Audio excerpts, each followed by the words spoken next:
H2 HTA0W diagnosis system ဆက်ရယ် key programmer HDR pack ရယ်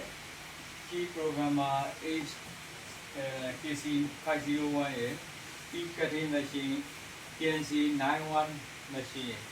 တော့ဒါလေးတွေကြောင့်ရှင်းပြပေးမယ်နော်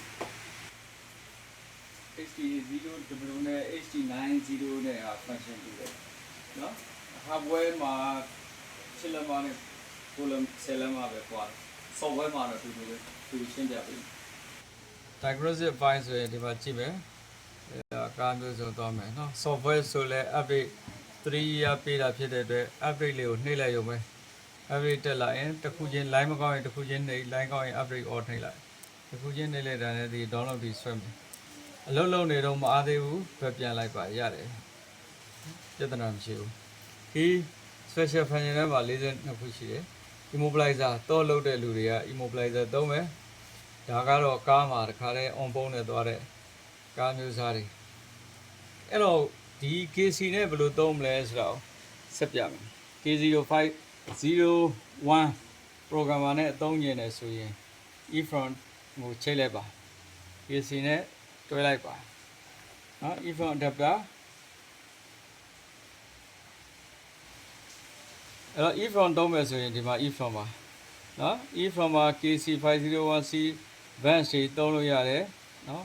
နောက်ခုန CD တွေသုံးလို့ရတယ်24 25 95 programmer တိကျဝယ်စရာမလိုဘူးနော်ဒီလို programmer နေမလုပ်ခင် operation system ကိုသေချာကြည့်ပါချိန်ရမယ့် chip number တွေပါမယ်နောက်တစ်ခါအဓိကအရေးကြီးတဲ့ကွန်ပျူတာဘောက်တွေထဲမှာပါတဲ့ CD တွေ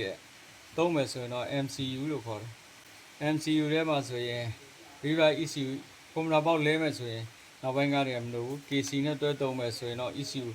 ချိန်လိုက်ရင် BMW 4နော် Puma Band နော် 145 EFROM မလုပ်ခင် operation instruction ကိုကြည့်ပါ KC501 ဟော ECU ရဲ့ဘယ်နေရာမှာတွဲဆက်ပြရတဲ့ programming လုပ်ပေးရမှာအဲဆိုရင်တော့ KC နဲ့တွဲမယ်ဆိုရင် adapter တွေဒီ adapter တွေကသူညွှန်ပြထားတဲ့ adapter 002ဆို0020 HTA 003ဆို HTA 003ဆိုဒီမှာရေးထားတယ်